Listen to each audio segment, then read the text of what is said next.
அனைவருக்கும் வணக்கம். நான் தமிழரசி பாலமுருகன். இன்றைய தினம் 5/4/2026 ஞாயிற்றுக்கிழமை, பங்குனி மாதத்தோட சங்கடஹர சதுர்த்தி. இன்னைக்கே சங்கடஹர சதுர்த்தி திதி எப்போ ஆரம்பிக்குது அப்படின்னு பார்த்தீங்கன்னா, இன்று பகல் 12 மணிக்கு ஆரம்பித்து நாளை மதியம் 2 மணி வரைக்கும் இந்த சதுர்த்தி திதி இருக்குது. இன்னைக்கு ஞாயிறு அப்படிங்கிறதால நம்ம எருக்க இலையை வைத்து நம் வீடுகளில் நாம் செய்ய வேண்டிய 3 முக்கிய எளிமையான விஷயங்களை தான் இந்த பதிவில் நான் உங்கள் கூட ஷேர் பண்ணிக்க போகிறேன். இது கொஞ்சம் அவசர பதிவு, நேரம் எனக்கு அதிகம் இல்லை. அதனால் நீங்கள் எல்லாருமே பார்த்துட்டு உங்களுக்கு தெரிந்த அத்துணை நண்பர்கள் உறவினர்களுக்கு இதை நீங்கள் ஷேர் பண்ணுங்கள். ஏன்னா சில பேருக்கெல்லாம் இந்த இலை ரொம்ப எளிதாக கிடைக்கும். அவங்க வீட்டுக்கு பக்கத்துலேயே இந்த செடிகள் நிறைய இருக்கும். ஏன்னா இது எல்லா காலி மனைகள்லேயும் இந்த செடிகள் இருப்பதை நம்ம பார்க்கலாம். அந்த செடியிலிருந்து ஒரே ஒரு இலை, வெள்ளெருக்கு இலையாக இருந்தாலும் பரவாயில்ல, ஊதா நிற எருக்க இலையாக இருந்தாலும் பரவாயில்ல, ஒரு இலையோ 2 இலைகளோ, நம்ம இந்த பதிவில் 3 முக்கியமான வழிமுறைகளை சொல்கிறோம். அதில் நீங்கள் இன்று ஏதாவது ஒன்று செய்து பார்த்தாலும் கூட உங்களுடைய வேண்டுதல்கள் நிச்சயமாக நிறைவேறும். இந்த ஞாயிற்றுக்கிழமைக்கும் இந்த எருக்க இலைக்கும் நெருங்கிய சம்பந்தம் உண்டு. ஏன்னு கேட்டிங்கன்னா, ஞாயிற்றுக்கிழமை அப்படிங்கிறது சூரியனுக்கு உகந்த ஒரு நாள். சூரியனுக்கு உகந்த ஒரு செடி தான் இந்த எருக்கஞ்செடி அப்படிங்கிறது. ஏன்னா இந்த எருக்கஞ்செடி பல ஆண்டுகள் தண்ணீர் இல்லாமல் சூரியனுடைய ஒளியை வைத்தே, அந்த ஒளியை கிரகித்து கொண்டே இது உயிர் வாழும். நிறைய பேர் இது கெட்ட இடத்துல தான் இருக்கும் அப்படின்னு சொல்லுவாங்க. இது நாங்கள் வீட்டில் வளர்ந்ததுன்னா நாங்கள் என்ன செய்யணும் அப்படின்னு கேட்பாங்க. இது வீடுகளில் வளருவது அப்படிங்கிறது சரியில்லைன்னு தான் சில சாரார் சொல்கிறாங்க. ஸோ இதை நீங்கள் அப்புறப்படுத்திடலாம்.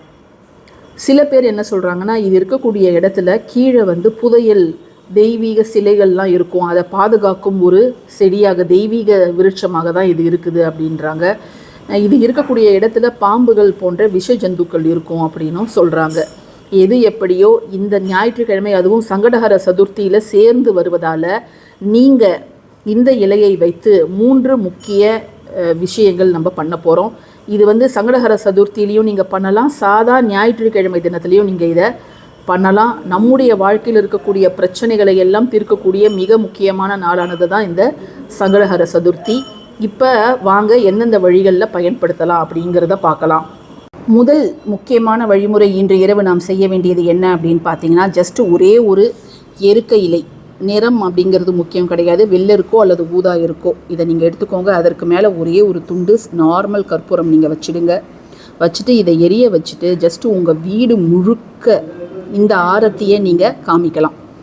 இந்த ஆரத்தியை நீங்கள் காமிக்கும் பொழுது எந்தவித துஷ்ட சக்திகள் நம்ம வீட்டில் இருந்தாலும், அல்லது தேவையில்லாத ஆற்றல்கள் நம்ம வீட்டில் இருந்தாலோ, நெகட்டிவ் வைப்ரேஷன்ஸ் எது இருந்தாலும் அது அந்த இடத்துல இருந்து போயிடும். எப்படி நம்ம ஒவ்வொரு பஞ்சமிக்கும் கற்பூரவள்ளி இலை தாந்திரிக விஷயத்தை நாம் செய்கிறோமோ, அதே போலவே இந்த எருக்க இலை மேலே ஒரே ஒரு துண்டு கற்பூரம், பச்சை கற்பூரம் கூட வேண்டாம், நார்மல் கற்பூரம் வச்சு நீங்கள் உங்கள் வீடு, bedroom, bathroom, study room, hall, வெளியில், மாடியில் எல்லா இடத்துலையும் நீங்கள் காமிச்சிட்டு நீங்கள் போயிட்டு அதை வெளியில் போய் வச்சிடலாம். நபர்களெல்லாம் உட்கார வச்சு நம்ம சுற்றணும் அப்படின்லாம் கிடையாது. ஜஸ்ட்டு வீட்டில் இந்த ஆரத்தியை மட்டும் நீங்கள் காமிங்க.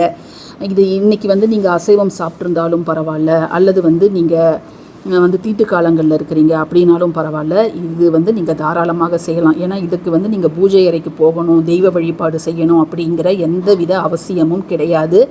ஆண்களும் செய்யலாம், பெண்களும் செய்யலாம். ரொம்ப சக்தி வாய்ந்த ஒரு வழிபாட்டு முறை தான் இந்த எருக்க இலை ஆரத்தி அப்படிங்கிறது. ஸோ யாருக்கெல்லாம் வாய்ப்பு இருக்குதோ இந்த முதல் முறையை நீங்கள் பின்பற்றலாம். இரண்டாவது மிக முக்கியமான வழிபாடு, இன்று இரவு நீங்கள் ஒரு 6 மணிக்கு மேலே செய்யலாம். அல்லது இந்த ஒரு வழிபாட்டை நாளை மதியம் 2 மணி வரைக்கும், திங்கட்கிழமை மதியம் 2 மணி வரைக்கும் சதுர்த்தி திதி இருக்குது. அதனால் நீங்கள் அப்பவும் செய்யலாம்.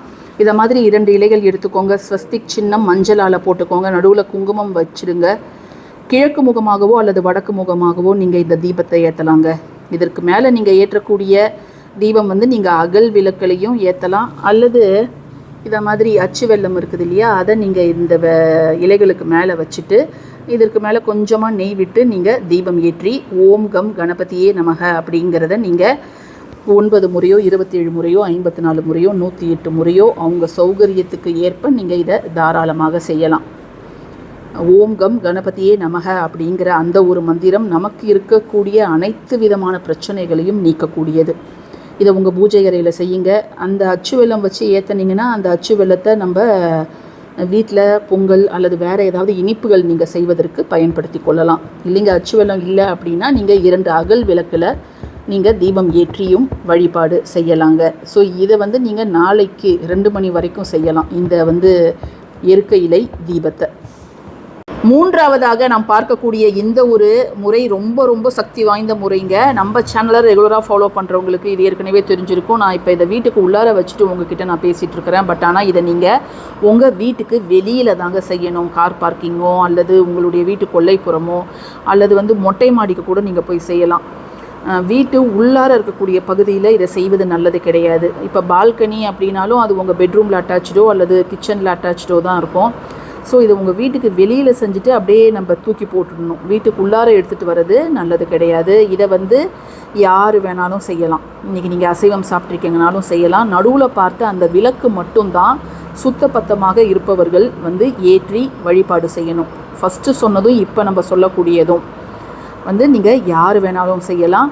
வீட்டுக்கு வெளியில் தான் செய்யணும். நேரம் நீங்கள் இரவு தூங்க போகிறதுக்கு முன்பு செய்யுங்க. இன்று இரவும் செய்யலாம், நாளை இரவும் இதை நீங்கள் தாராளமாக செய்யலாம். ஏன்னா நாளைக்கு மதியம் 2 மணி வரைக்கும் சங்கடஹர சதுர்த்தி இருக்குது. ஸோ அந்த திதியில் காலை சூரிய உதயத்தின் போது அந்த திதி இருக்கிறதால அன்று இரவும் நீங்கள் செய்யலாம். ஜஸ்ட் இதற்கு மேலே ஏதாவது ஒரு எண்ணெய் நீங்கள் தடவிக்கோங்க. எந்த எண்ணெய் தடவக்கூடாதுன்னா சமையல் எண்ணெய் மட்டும் நீங்கள் தடவக்கூடாது. நல்லெண்ணெய், தேங்காய் எண்ணெய், அதை மாதிரி அந்த கடுகு எண்ணெய், வேப்ப எண்ணெய் எது வேணாலும் நீங்கள் தடவிக்கலாம். தடவிட்டு இதற்கு மேலே ஒரு கற்பூரம் வைத்து வீட்டுக்கு வெளியில் நீங்கள் ஜஸ்ட்டு இதை மாதிரி ஒரு சாம்பிராணி தூபக்காலோ அல்லது ஏதாவது தேங்காய் சிரட்டை இருந்துச்சுன்னா அதை வச்சுட்டு நீங்கள் எரிய வச்சிடணும். இப்போ ஜஸ்ட்டு நான் இந்த தேங்காய் எண்ணெய் தான் நான் தடவ போகிறேன். தேங்காய் எண்ணெயை தடவிட்டு ஒரு கற்பூரம் வச்சு எரிச்சிடணும். இந்த இலை பச்சை இலையாக தான் இருக்கும், முழுசாலாம் எரியாது. ஜஸ்ட்டு நமக்கு இருக்கக்கூடிய மிகப்பெரிய பிரச்சனைகள் நம்மை விட்டு போவதற்காக நம்ம இந்த வழிபாடை விநாயகரை வேண்டி ஞாயிறன்று செய்கிறோம். சரிங்களா? இன்றைக்கி சங்கடஹர சதுர்த்தி அப்படிங்கிறதால. ஸோ இப்போ நம்ம 3 விஷயங்கள் பார்த்தோம். ஜஸ்ட்டு வெள்ளருக்க இலை ஆரத்தி, 2வது தீபம் பார்த்தோம். அச்சு வெல்லம் வைத்தும் ஏற்றலாம் அல்லது அகல். 3வது இதை மாதிரி வீட்டுக்கு வெளியில் செய்ய வேண்டியது. இல்லைங்க இதெல்லாம் என்னால் செய்ய முடியாதுங்க, இல்லை நான் நாளைக்கு திங்கக்கிழமை தான் பார்த்தேன் இதை அப்படிங்கிறவங்க நீங்கள் ஜஸ்ட்டு ஒரு கட்டு அருகம்புல்லை வாங்கிட்டு உங்கள் வீட்டுக்கு அருகில் இருக்கக்கூடிய விநாயகர் கோவிலுக்கு போய் அந்த அருகம்புல் மாலை போடலாம். அல்லது ஜஸ்ட்டு அருகம்புல்லை பிள்ளையார்கிட்ட வச்சுட்டு 3 தோப்புக்கரணம் போட்டுட்டு கோவிலை 3 முறை சுற்றி வலம் கீழே விழுந்து நமஸ்காரம் பண்ணிவிட்டு நீங்கள் வீட்டுக்கு வரலாம். அதுவும் மிக நல்ல ஒரு பலனை உங்களுக்கு பெற்றுத்தரும். இது தான் நீங்கள் செய்யணும். விநாயகருக்கு வழிபாடு செய்து நீங்கள் தொடர்ந்து ஒவ்வொரு சங்கடஹர சதுர்த்தியும் வேண்டுதல் வைக்கும்பொழுது நிச்சயமாக உங்களுடைய வாழ்க்கையில் மிகப்பெரிய முன்னேற்றம் அப்படிங்கிறது ஏற்படும். இந்த பதிவு உங்களுக்கு பிடிச்சிருந்ததுன்னா கட்டாயமாக லைக் பண்ணுங்கள், ஷேர் பண்ணுங்கள், நம்ம சேனலுக்கு சப்ஸ்கிரைப் பண்ணுங்கள். தேங்க்யூ ஃபார் வாட்சிங் திஸ் வீடியோ. நன்றி.